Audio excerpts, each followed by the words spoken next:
How's it Hello. going? Hi, Jose. I'm good. Everything's good today. Yeah, everything is really good, and more when we have our talks every 2 weeks. Yeah, Those are fun days for me, so yeah, everything is going to be good. So today we're going to talk about startup key success factors. We have a series of live streams. Today is the second one in this series, and we're going to talk about the market, right, Warren? yep, And how the market and the different things that happen in the market, like the competition, our audience, the opportunity size, affects our startup for good or for bad, right? yep. So this very first topic that we have today, it's about having a target audience clearly defined. That's really important before starting a startup to understand what is or who are our target audience and having it clearly defined. Why is it so important, Warren? What's Yeah. Well, so I think there are, a number of reasons um, that it's really critical. And of course, it keeps you focused, on what your company should be doing. It's the thing that everybody essentially is organized around, and if you have a poorly defined market, then you probably have a poorly defined company. uh, and so it's very important from that perspective. But it gives you advantages in a number of situations. So if you have a well-defined market, uh, and new competitors are entering, um, the thing that you have as an advantage is you've defined your market very well. You've gotten to know your market very well. Somebody coming in that's from outside the industry is not going to be able to understand the subtleties and nuances of the customer as well as you have been, getting to know them. So it really sort of protects you from outside uh, competitors. It protects you from outside disruption, and then and of course, it makes you, uh, or it allows you to make some of the best investment decisions. Excuse me. You know the market very well, so you know where it is you need to spend your money, where to target your resources. So it defines Mhm, your company, but it also protects your company. mhm, mhm. So it's like you're doing your homework, and because you're doing your homework, that's part of the advantage you have from the Yeah, next mover, right? So you have kind of advantage from an outsider, yeah, a newcomer, and against your competition yeah, because you know really good your audience. yeah. Okay. And that's always the thing that I repeat probably too much. I say over and over is if you understand your target customer, your target market, then you learn why they do things, Mm-hmm. and that's the ultimate advantage, is really getting to know them so well that you know why they're motivated to take action, and Mm-hmm. that's, that takes time. It takes really very deep engagement Mm-hmm. with the target audience and market, and that's an advantage. That's a big deal. Mm-hmm. Mm-hmm. And what frameworks do you recommend to define your audience, if any? Because Yeah, that's something that usually startups struggle or early stage entrepreneurs struggle with. yeah. The one I like is kind of a hybrid that basically uses the category that you're in. Mm-hmm. um, and I see it as an intersection. It's like, it here's your solution, here's the category that it's in, here's how people use it, and here's how much it costs in a certain geographical area. Hmm. So that's a hybrid of factors. But here's an example. So here's a company that offers personal low end printers Hmm. that are between $100 and $200. They're used by small and medium sized businesses in the United States and Canada. Hmm. So there we've just talked about um, who uses it, the category it's in, how much it costs in the geographical area, and it's those elements that Hmm. together, in my mind, do the best job of defining a market.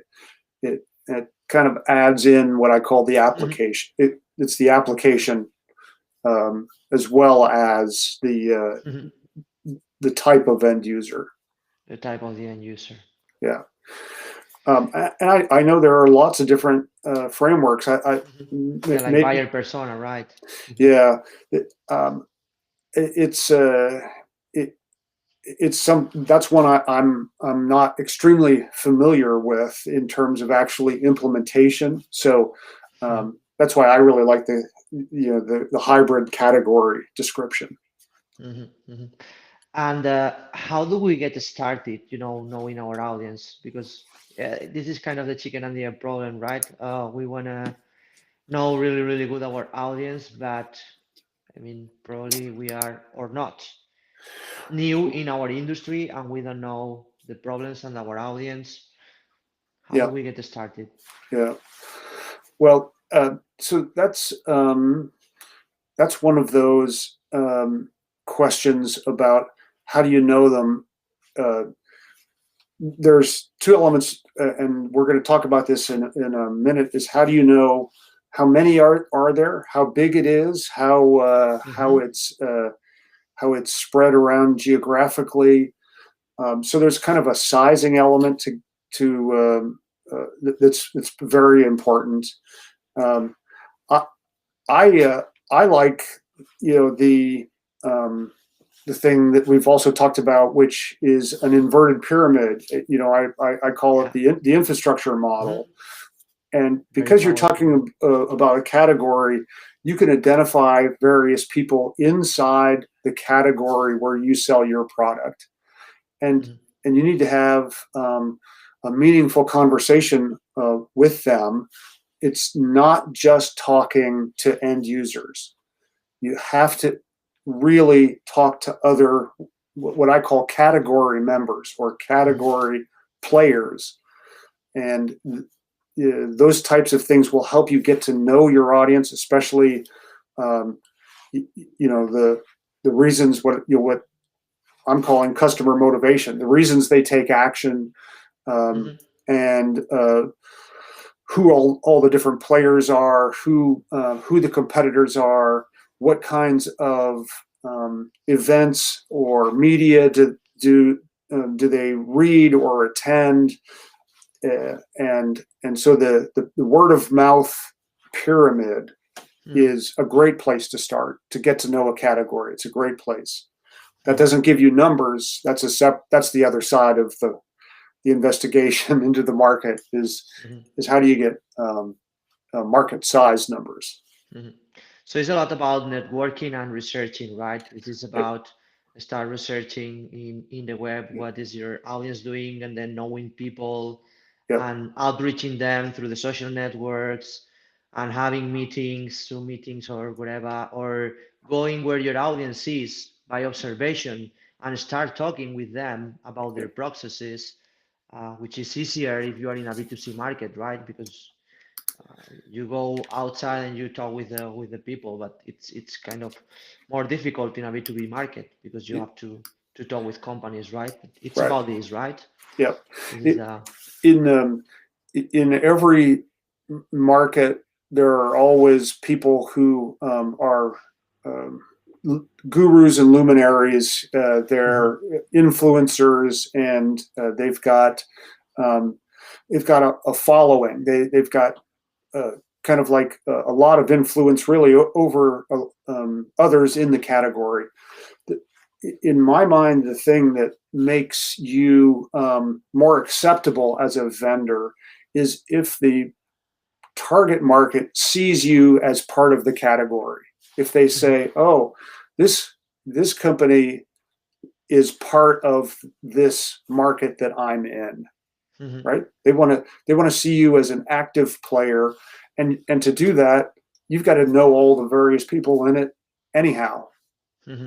Hmm. You, You want they talk about you, no matter if good or bad, but you want them to talk about you. they want to you want to generate word of mouth, and it's all the various people who make up that category. So there are related vendors, there are trade associations, there are Hmm. consultants, there are industry analysts, there are people who are in the media, in publications. Every market will have that, and the more you know those folks, the more you talk with them on an ongoing basis, the more you really are part of that category. Hmm. And that's a very, very powerful thing, especially when Hmm. others, like you said, start to talk about you.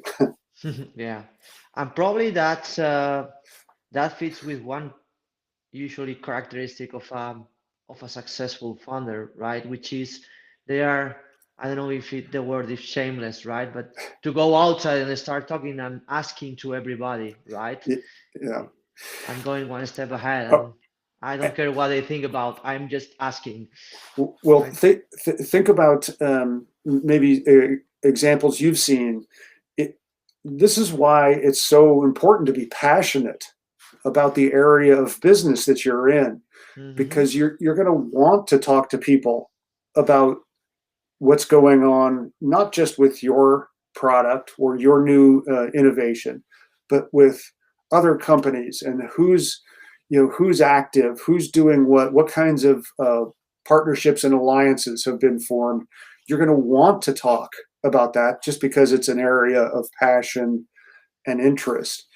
If you don't really like what you're Mm-hmm. doing, it's going to be harder for you Yeah, to want to go and talk to people all the time about these things. that makes a lot of sense. Yeah. Yeah, So regarding the second topic today, we talk as another startup success factor that we need a huge potential in revenue in the market, and we are talking about two terms, which is the TAM and the SAM, right? yeah, First, yep, maybe we can define what is the TAM and the SAM and why are these terms important, and then we can. I would ask you, what is a huge potential? yeah. Well, so I think there's probably a diagram that I forgot to bring along. TAM, total available market. Um, SAM is the served available market. Um, but there's a kind of a third circle in some diagrams that is share of market. Um, Hmm. it's what you're planning to achieve over, say, the next 5 years in terms of sales. The SOM, right? Yeah. The, the thing that I think needs to be part of this discussion is Hmm. you got to start out and get a sense of how big your category or your industry is, and especially if you're going to go to an investor, you're going to try to raise money at some point. You can't just make up the numbers that you think exist. You can't do you have to have some starting point of credible numbers. Hmm. Now, there are research firms, and unfortunately, they're very expensive. If you're familiar with Gartner, Forrester, DataQuest, IDC, Yankee Group, those are the big, expensive Hmm. market analysis firms. But you see, if you want to get a lot of credibility in front of an investor, you're going to have excuse me, you're going to have numbers Hmm. from those research firms. You're going to say the total market in this case, based on an analyst research report is such and such a size, and Mhm. that's got a lot of credibility. And I think you need to find a way to do that. Maybe it's not with one of those top tier research firms, but you not need to have a starting point that's very, very credible, Mhm. and Mhm. then you can peel away the parts that you're not going to serve, take away things that you don't ever make sense from your business point of view, and maybe this is a, a bad term to use, but you whittle it down. That's Mhm. that's a funny word, isn't it? Whittle. You shave off you That shave part of the off market. the parts of the market that you're not going to try to address, Mhm. And and it probably not only you're not gonna try, but that you cannot reach, right? yeah, right. Because maybe they are in another geographies, or maybe your business model is not ready for that, right? Yeah, yes, right. So that's I think some people call that a top-down approach. They start out from an industry research firm, and they've got the total available market, and they shave off the parts that Mhm. they can't. So you're starting from the top, and you're kind of working down. Mhm. And and and I think that um, that's a pretty reasonable way to approach that problem. Mhm. The the whole concept of potential and how big does it have to be, Mhm. um, in my mind, that's a lot of times driven by the expectations of the investor that you're going to be working with if you're raising money. Mhm. um, I think there are standard metrics like in venture capital where they say, if we're going to fund a company, we have to see that they're serving a market Mhm. size, and they've got their own market size, a minimum identified. So you've got to Mhm. be inside their definition of of how big it is. Mhm. But in my mind, uh, venture capital is not the way to raise money for many, many, many companies. In Mhm. fact, venture capital um, is is really kind of a small percentage of all fundraising. Mhm. So I think That, yeah. Go ahead, sorry. no, I just think there are so many places where people are using friends and family, and maybe they're even in some cases doing their own bootstrapping. Mhm. Then it doesn't make sense to follow a venture capital model for how big the market needs to be. Mhm.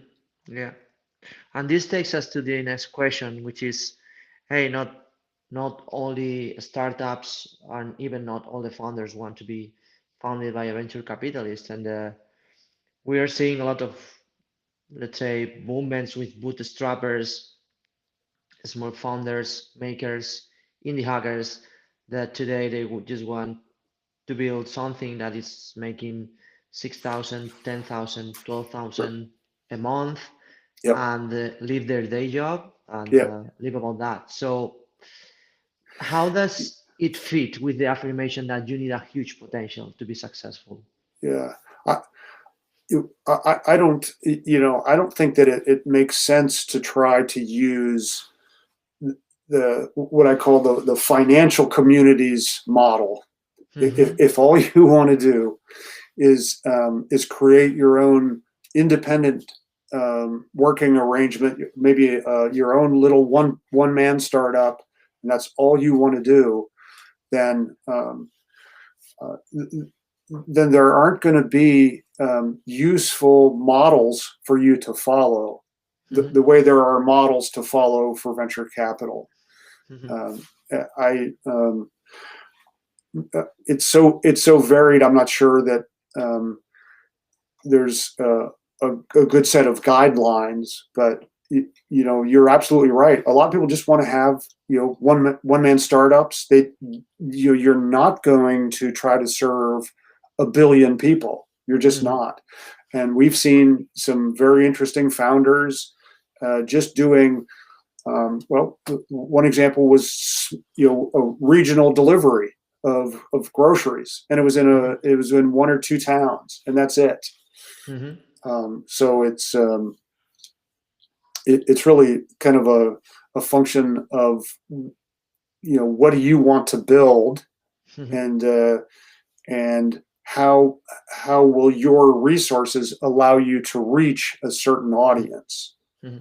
But anyway, it's good to have, and we always recommend to have these initial numbers, even if you are starting your own one We're, one person startup. It's good to have these starting numbers of this sure.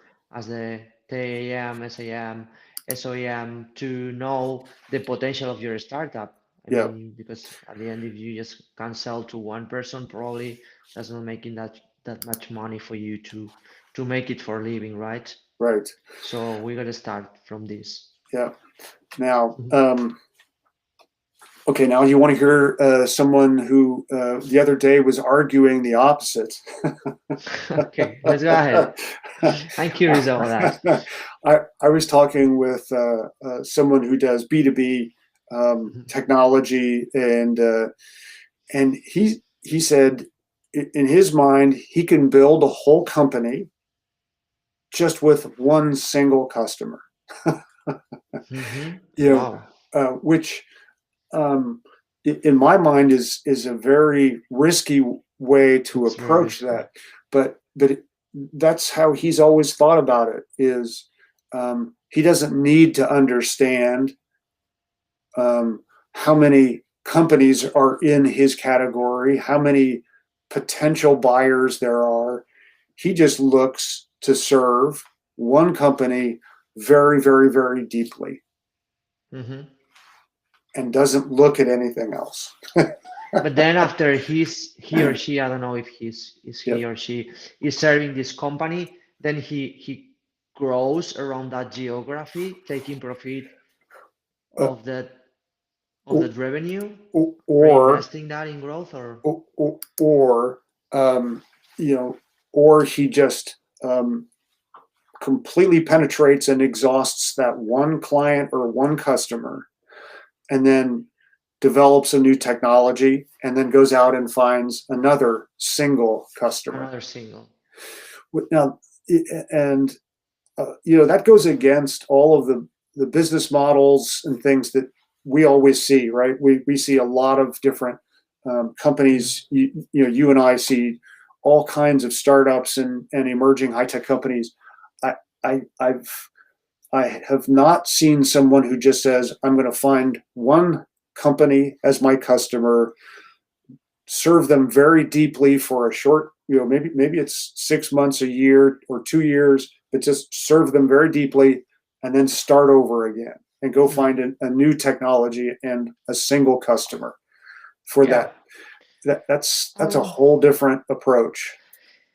yeah. I mean, I think here is where uh, the difference between the individual motivations and a company motivations starts to, I won't say fighting with each other, but it, I think that something happens in the mind that is, okay, me as an individual, I have enough with this company, and and I'm not building a company. What I'm building it's a revenue for myself as an Yeah, individual, and yeah, then I serve this company, and probably I'm hiring two or three people, but I don't want to grow a big company. yeah.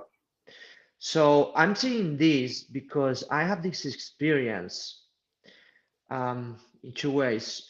So I've seen one company that is growing like this, expanding geographically like this. So they find geographically new companies to work with. Mhm. Then it's a big customers. Then they go with this company wherever they are, and then they start to grow, but they grow around this company. They find Right. more customers around this company. They don't push too much, but they grow, right? But then what is seen is companies as a whole that are trying to grow, they have their account managers or their business development managers, right?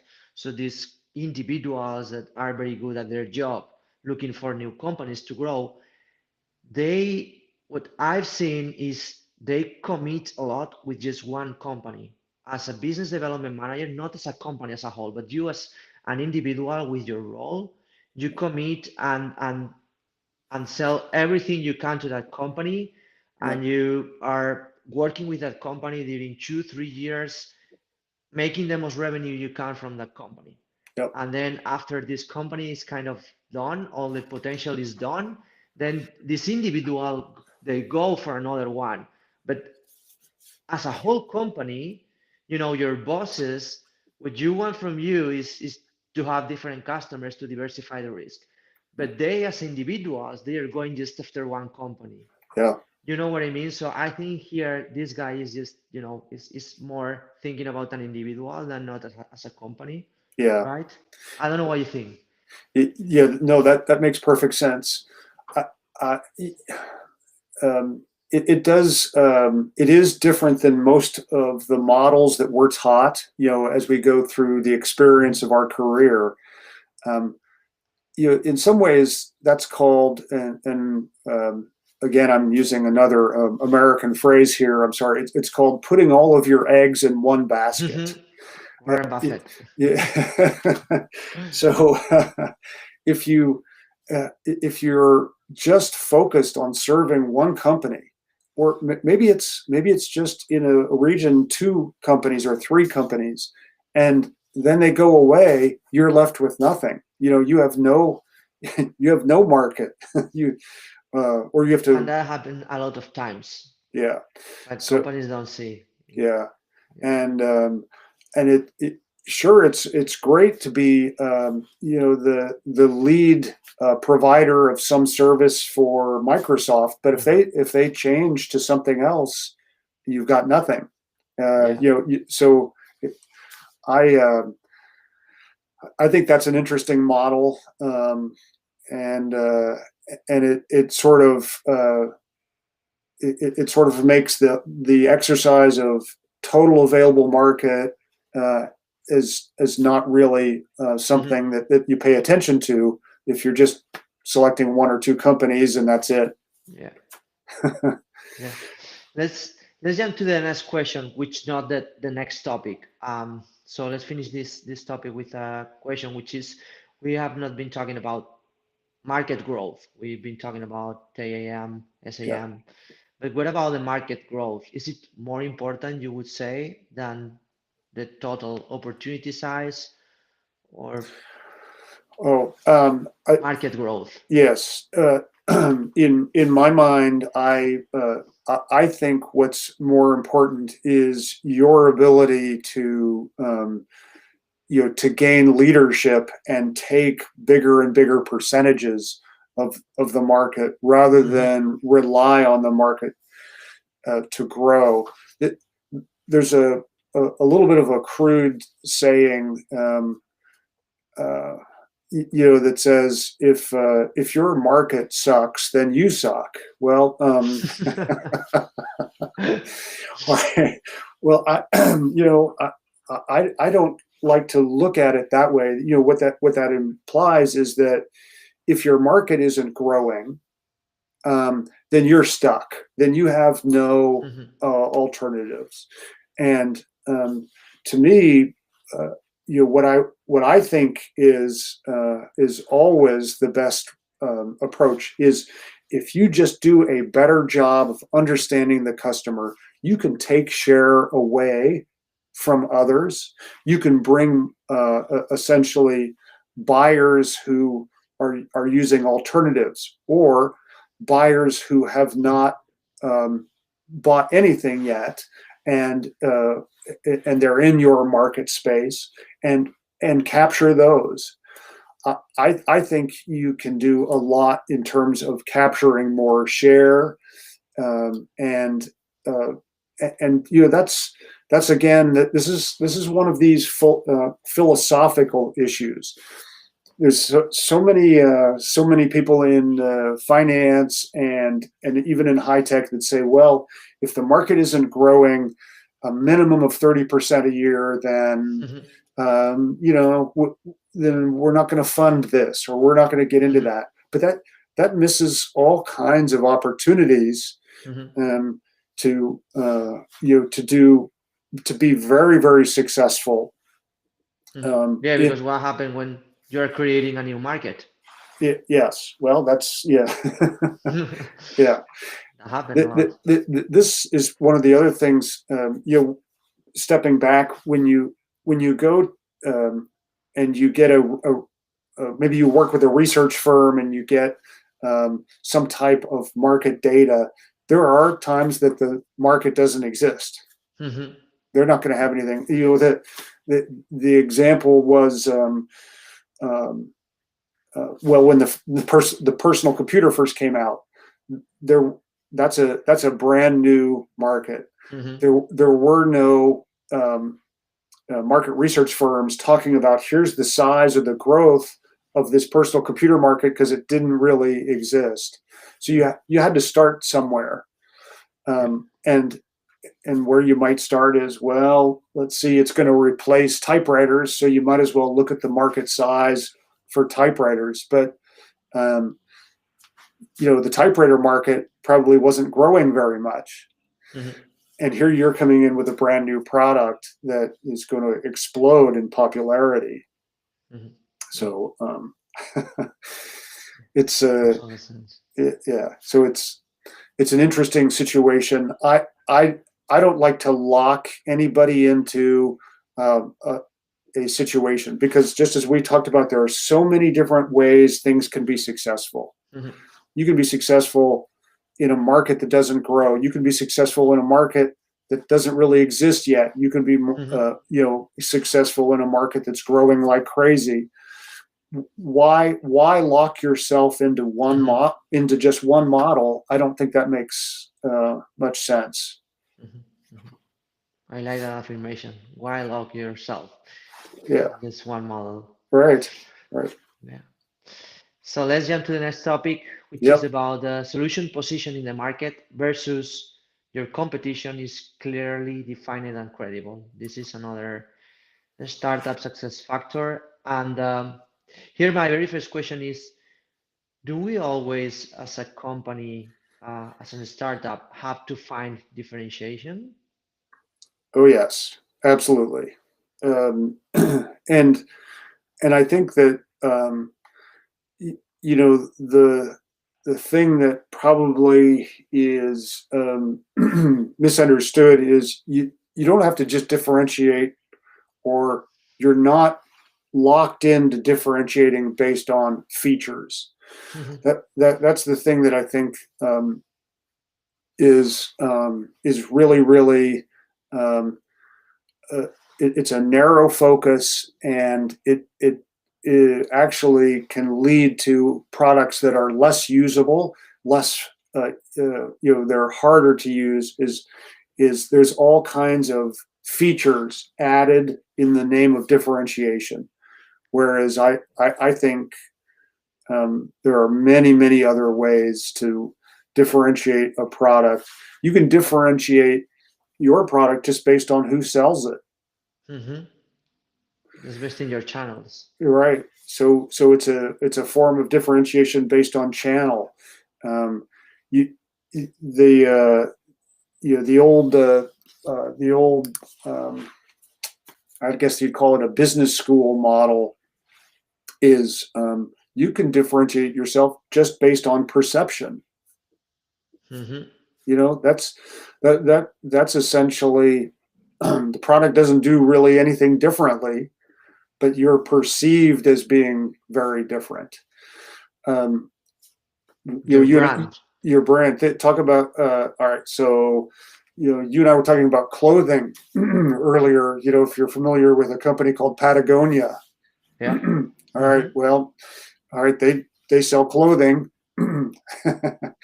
How different is their clothing really? Mhm. Is one of their From North shirts, Face, for right? example. Yeah. Is it really different? But look at the perception of Patagonia, Mhm. and the way that they, are so incredibly engaged with environmental health and Mhm. sustainability. and people just flock to Patagonia because of this perception of the values of the company. Mm-hmm. um, Mm-hmm. of course, you can always differentiate on price, and it's really, in many cases, it could be combinations of these things. So you can have the highest priced product with a good perception, right? Mm-hmm. You can have so I always think about how you mix and match various aspects of your business. You know, delivery. Do you deliver it in a different way? Does it save people time? Does it have certain functions that are different? Do you have a perception as a company that's different? And you start adding these in different ways, and you can differentiate in pretty much anything. Mm-hmm. Now, my favorite one is the company that differentiates automobiles Mm-hmm. in the Dallas, Texas area, and they just do that by changing the way the selling environment looks. They are And retailers, right? They are retailers. um, I'm sorry, say that They, again. they are they are retailers. They sell the automobiles, but Yes, they don't uh, manufacture them. correct. So they're in the United States, it's just known as an automobile dealer. I think they call them A dealer, as their dealers. So they've car just dealership. they just took theirs and made it look like an antique, a very fine home with antiques. So you don't think you're walking into an automobile dealership. You think you're walking into somebody's house Mm-hmm. that's very, very expensive, and it's very finely decorated, and they treat you like you're a member of the family, and they give you the home phone number of all of the service people, and they wash the service area 3 times a day, and Wow. it's very, very clean, very, very pleasant, very, very relaxing. They don't really talk about the car, not very much. That's Mm-hmm. that's what they're selling, but that's the last thing they talk about. Because that's the same for every car dealer selling the same cars. Right. So it's kind of a Yeah. commodity, right? That. Yes. So they've taken an automobile, and they've done fantastic differentiation just on the experience of how somebody goes about buying from them. Mhm. And so it's just the possibilities are endless. Really, you just have to be very creative. Mhm. I think, yeah, another question popped in my mind because I think it's more difficult when you are in a startup. You don't have an established brand, you're just starting. So Yeah. here the question is, okay, probably you just can't differentiate yourself with probably with channel or with a different go-to market or with features in your product at the very beginning. And then as you grow and you start conquering more in the mainstream and you have more money to invest in your brand, you can do more things with your brand and create that lasting brand. I don't know what's your opinion on that, but Yeah. it's tough at the beginning. Yeah. This, in my mind, this goes back to our original conversation about how well do you know your customer, Hmm. and how well do you understand their motivation for taking action, the so-called why. Why does this person buy from you or not buy from you? Hmm. You see, the better you get to know someone, the more things you can add in that don't have to be features, right? They don't have to be product features. They can Hmm. be ways of just being pleasant to do business with. Hmm.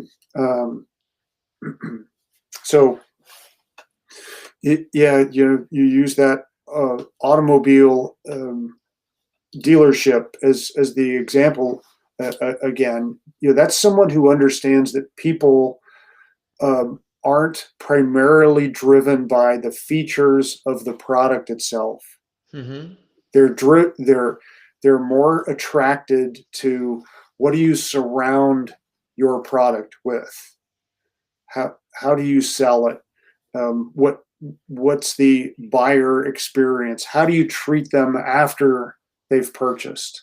Mm-hmm. Um, who who are your partners and allies that help make that whole experience better? So I know startups focus on features, but I'm a big fan of getting to know the customer very, very well and finding alternatives. That's the way you can differentiate yourself Mm-hmm. and do it in a big, meaningful way, and it has a big impact. As soon as you come out with a new feature, somebody's going to copy it. Yeah, I mean, features at the end doesn't last too much without being copied. It's Nah. tech, and But now tech is running very fast. yes, Quick. so you better look for ways to be different, Mm-hmm. that are longer lasting, and that's so much of that is perception and word of mouth. Mm-hmm. Mm-hmm. I totally agree, Warren. But I have more questions for you. I'm going to take a drink of water. So yeah, go ahead. Yeah, let's drink because I'm making you talk a lot. I'm not talking that much today, just asking questions. So let's keep talking about the solutions position in the market against our competition, Yep. differentiation, all of these, because um, at some point, and I would say almost always, the differentiation vehicle that you're building for your company affects other layers in your entire business model, like operations or the go-to-market. And here is an example. For example, you can build in Clayton Christensen terms, disruptive products, Mhm. um, a disruptive product, but that means that you have to have or build a different distribution channel to disrupt the incumbents in the market, or you have to build a different production process to to have a product which is cheaper in order to disrupt the products that already are on the market, right?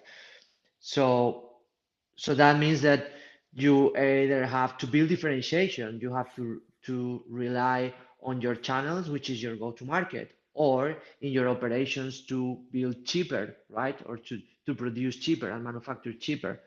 So it's differentiation, I think it's built as a whole, not just as a feature, but in all the layers. So the question is, how does the solution position affects in other layers of the business model? What's your opinion on this? What are your thoughts and what's your experience? Yeah. Um, well, that's a complex question. The In many ways, what I think you're referring to are you know advantages in certain aspects of doing business. So you can have advantages in low cost manufacturing. You can have advantages in distribution.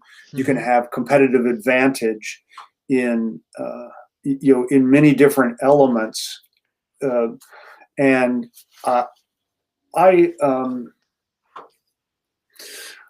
I know that there's a lot of analysis around the position of a solution, and it tends to be um, you know pretty simple. It's like, can you do this cheaper or can you do this better?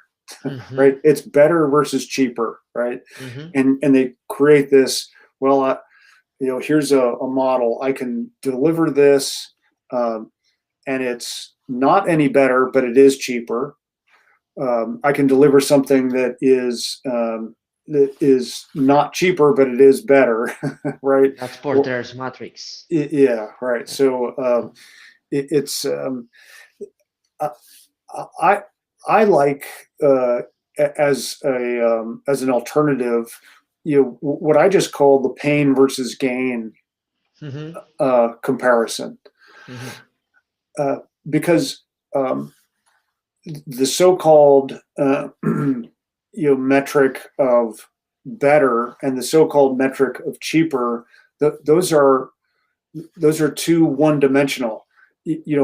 I think it's better to look at how much pain does somebody have to go through and how much gain do they get as a result. Mm-hmm. So, um, different customers, different industries, different technology adoption or penetration. Some like early adopters, they're going to want to get um, a lot of gain, a lot of gain, but they're also willing to put up with a lot of pain. Mm-hmm. And that's all kinds of pain. That's, we have to assemble this thing ourselves. It's expensive. There's nobody who knows how to service it. There's all kinds of pains. But Mm-hmm. if the gain is high, then they're very satisfied. And that's, in my mind, a great way for a company to look at their the position of their solution. Are they lowering the pain enough and increasing the gain enough to meet the actual target market, who it is they're trying to serve at this particular moment? Mm-hmm. Um, the, I'm not exactly sure if I'm answering your question about business operations and how, but if you think about business operations, you can apply it to this. Mm-hmm. If you're going to make somebody adopt a whole new way of accomplishing some task, that's a painful requirement. It really doesn't.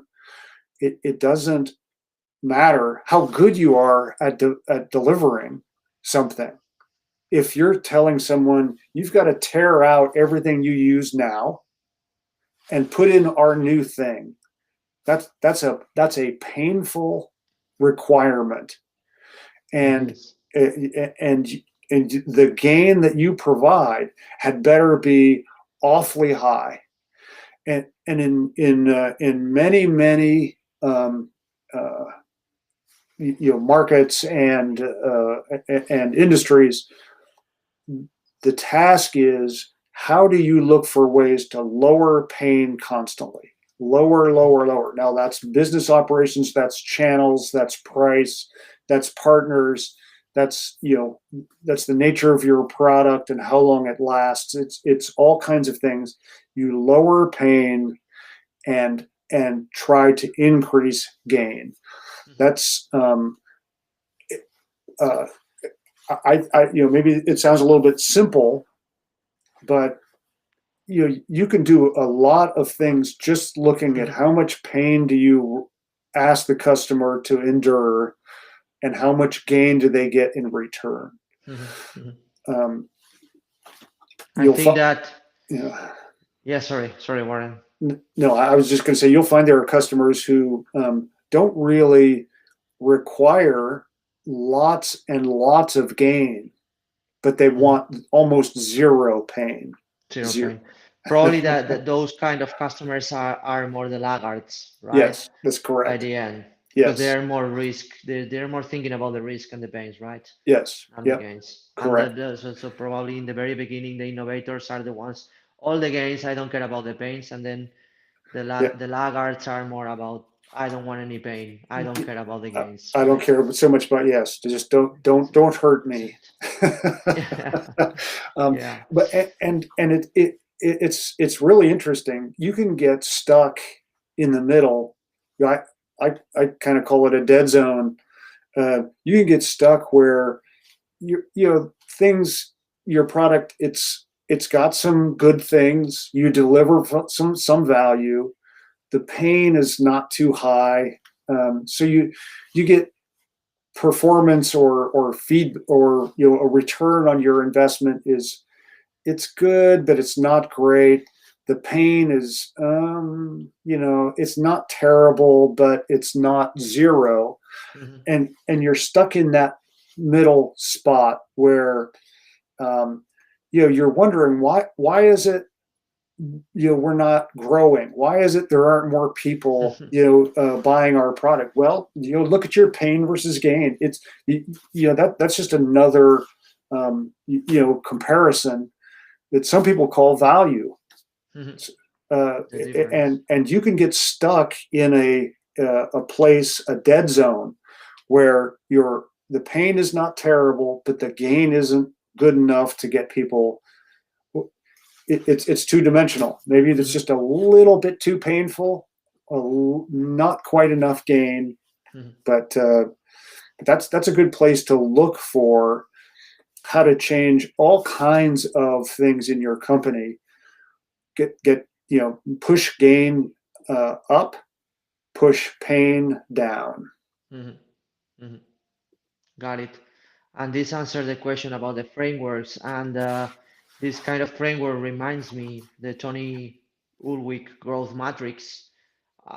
He's let's say the inventor Yeah, of the jobs to be done framework, right? Then yep, later popularized by Clayton Christensen. And this guy has a growth matrix which is comparing the how good are you doing the job to be done for your customer, which means how are you solving this with less pains and more gains versus that's the vertical axis, and then in the horizontal axis we have the price. yeah, So then you have the matrix. So it's kind of the framework you are explaining, but versus the pricing.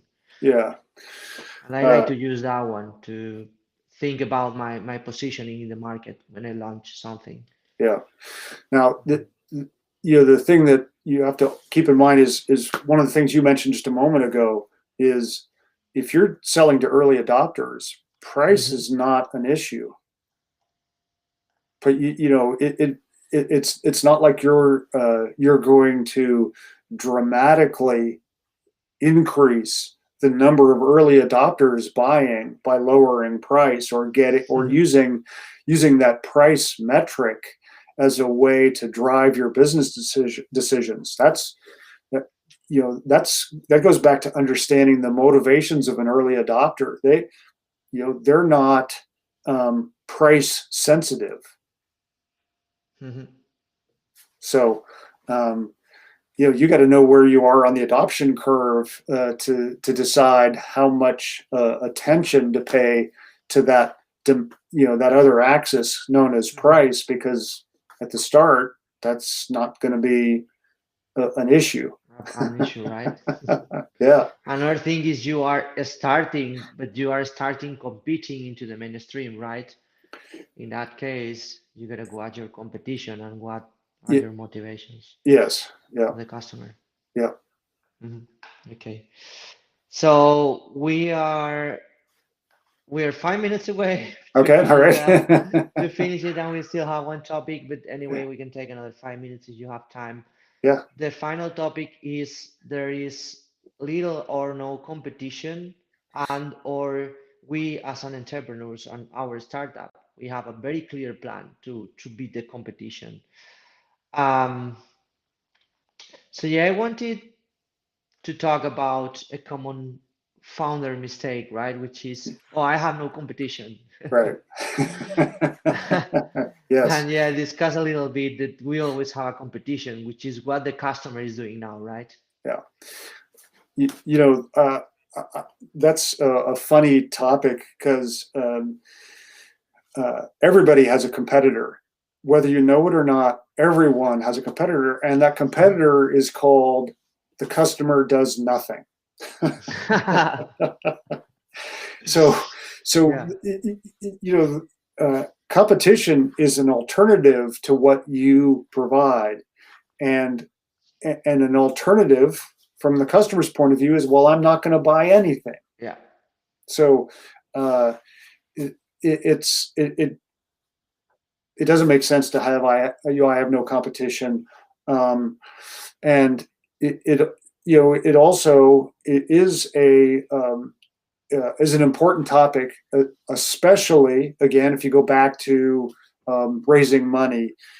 You need to be able to say this is my strategy for overcoming the competition as it exists, and and there are so many different possible sources of competition that are completely outside of your industry completely.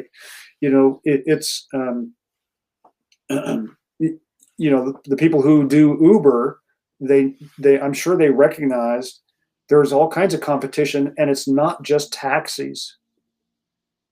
They compete with people who decide to take the mass transit system, Yeah. or like a bus or a subway or a light rail, and they the sources of competition is one of the kind of mistakes that I think that we also see with founders is the alternatives to getting something done can be very big. It's not just somebody who's doing exactly the same thing you're doing. Mhm. That's an issue to overcome, and you need to recognize and acknowledge all of the alternative ways a customer might achieve whatever goal they're trying to achieve. Um, but in terms of the competition, the people who do the same things that you do, you need to have a good feeling for how you're going to be better than they are. Um, and the whole concept of other alternatives, that's a separate topic.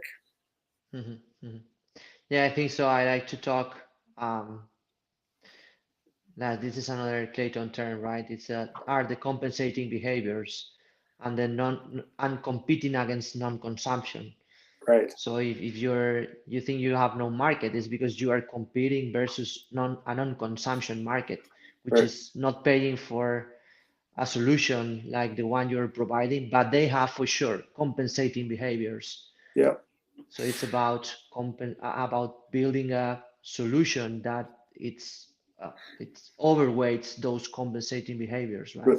Correct. Your pain is too high or your gain is too low. Yeah, Uh, correct. so, um, but the one of the things I know we wanted to talk about, going second, right? Is if you enter a marketplace and if it's established, if it's already in the mainstream, there are a number of competitors. Are there advantages to going second? Um, well, so Yeah, that was another topic. yeah, that's Thank you you, for it. that that's that's a very, very complex situation. In many ways, it depends on how deep into the mainstream the category is. If you've allowed someone to establish themselves, a competitor has established themselves as a market leader, what happens in the mainstream especially is all the people who want to avoid risk, they like buying from a market leader. They will try to keep that market leader in place even when there are new competitors, new solutions, new things that are entering the market. They actually work to reject those, because remember, the mainstream early majority wants to feel safe. They want to buy from a market leader, and they once that person is established, they've got all kinds of kind of invisible barriers to competition. So it's going second can be very difficult. However, you can go second and be the initial provider to get into the mainstream. So somebody else can go first. They work with innovators and early adopters. They struggle to get the technology or the innovation to work properly. The value is not high enough. All of the learning and all the mistakes happen in the early market and with the first provider, and then you go second, learning from all the mistakes. But you can't go second once something is in the mainstream. Hmm. I believe that's a much harder task. Just because of the way the market will try to keep the leader in place. Hmm. Hmm. Yeah, that makes a lot of sense. So this just we can say that the second mover advantage just applies for early stage Ex- when we are targeting the innovators and in an yeah, early stage market. e- That's it. exactly. And it's great to see somebody else make all the mistakes and uh, it and there are all kinds of examples. I mean, back to personal computers again, there were all kinds of early market personal computers, Atari and Radio Shack, and funny companies that no one's ever heard of. And they had and they made all of the mistakes, and they worked their way through innovators and early adopters, and then when it was time for the mainstream to adopt, IBM and IBM compatibles and Apple and the Macintosh, really they went second, And now they are the leaders. and now they're the leaders, right? Hmm. Yeah, I mean, I'll have to reflect in that. So here we have another question, which is one thing is or we can think that one thing is to be different, another is create barriers to entry. uh, We listen a lot about this. What's the difference between one term and another? What's the difference between having a different thing in your value prop or in your business model and create barriers to entry or build competitive advantage? yeah. Um, well, that's an interesting question.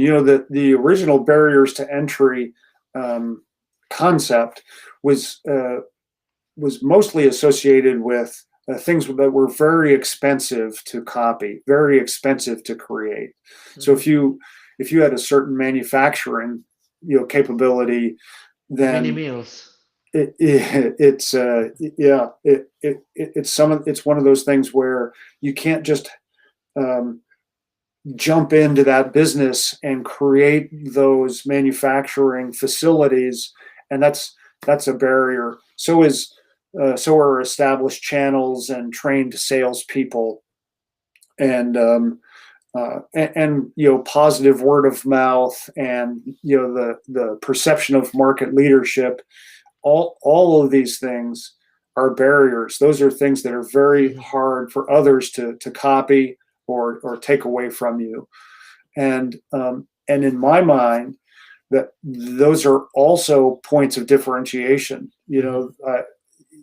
You know, buyers, customers, companies, they look at you in terms of who are you part of our market? Are you dedicated to our category? Have you contributed to the growth of our category? Do you have intellectual property? What things have you put in place that make you a preferred vendor? One of our favorite vendors, and a lot of those same things. That so-called insider status, right? I'm an insider Hmm. in this industry. That's a barrier. You can't just get insider status, and it's a differentiator too. So I'm not sure I'm going to do a very good job of saying that there are differences between those two. Hmm. Hmm. No, I completely agree, Warren, with your point of view. It's just uh, this question pops in my mind because, you know, I'm moving in a with a lot of let's say entrepreneurs, makers, and we're always talking about how to differentiate your value proposition. But in this case, it's slightly different, let's say, to differentiate your value proposition with one feature that nobody has, than to build competitive advantage. I mean, you are in a very early stage, you're gonna build a value proposition that shows that you are solving the jobs and the pains and providing better gains in a different way than your competition. And that probably is just one feature or one piece of your very, very early stage startup, but that's not building competitive advantage because Right. something can do like this and copy you. Yep. So my Right. question was more related with that, right? Yeah. But Yeah. you know, So we're talking about different stages probably and yeah, and it complementary things. yeah. So how long the how long it lasts really is probably what it comes down to in the end. Yeah. You can claim differentiation with a feature, and it's not going to last very long. But you've trained a sales force of 100 people, and they all have strong relationships with buyers. Ooh, that's going to last. That's going to last a while. You are the owner of the relationships in the market. The Somebody relation wants to sell, should sell through you, right? correct, exactly. So that's one of those things that no one's going to just come along and duplicate overnight. Yeah. And here is where our last, I mean, in this case, one case that I wanted to share with the audience, and I would love you to comment it or to talk about it or to show another example if you have. It's about the importance of the business model as a whole to be the competition and to build differentiation, not just this feature, right? And this continuing with your um, with your point of, yeah, the feature is very easy to copy, but if you build a business model with plenty of activities that are difficult to copy, as each of those activities are difficult to copy, then all the activities in your business model as a whole are way more difficult. Yeah, And this is the case of Southwest Airlines, right? They are the inventors. They invented the low cost flights, and they are really, really difficult to copy because they have different activities. Like it's not just to sell cheap, but they have to have the flights almost always flying because having the flights landed in the airport that they are paying costs. So right. you gotta have a operations running very, let's say, smooth. So they have a bunch of 20 different activities that they base their business model, and those activities, so the competitors can copy one activity and probably they have 50% of chances of copy that activity. Yeah, But if you do 50% times 20 activities, yeah, that's a probability of 0.0009 right. to be copied.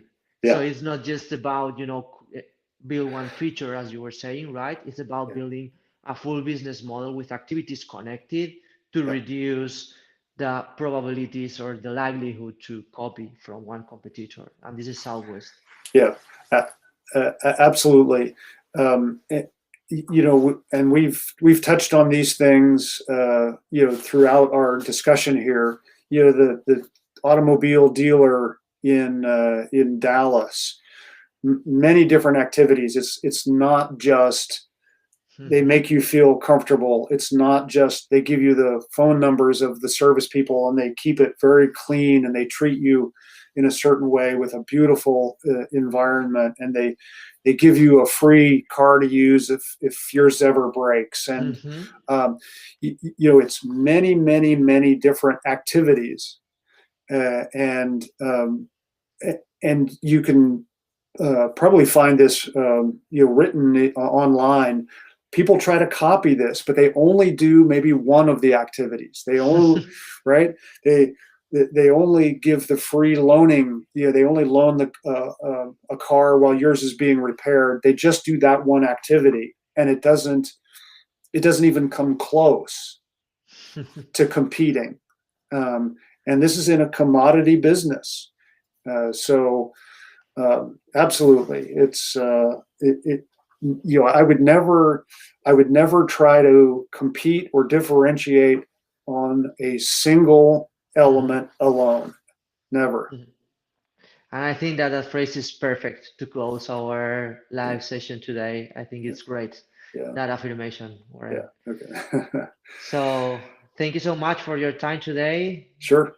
We're running 10 minutes late, but it's fine. Yeah, no problem. It's Yeah, these are always fun conversations. always fun conversations. Yeah. And we talk in 2 weeks here Yep. in this very same live stream. In the meantime, by the way, I'm working with LinkedIn. I've asked them 2 times already, no, 3 times already to be able to use the live stream better. Yeah. So I'm working on that. So probably maybe next time we can have the live stream in LinkedIn too. Okay.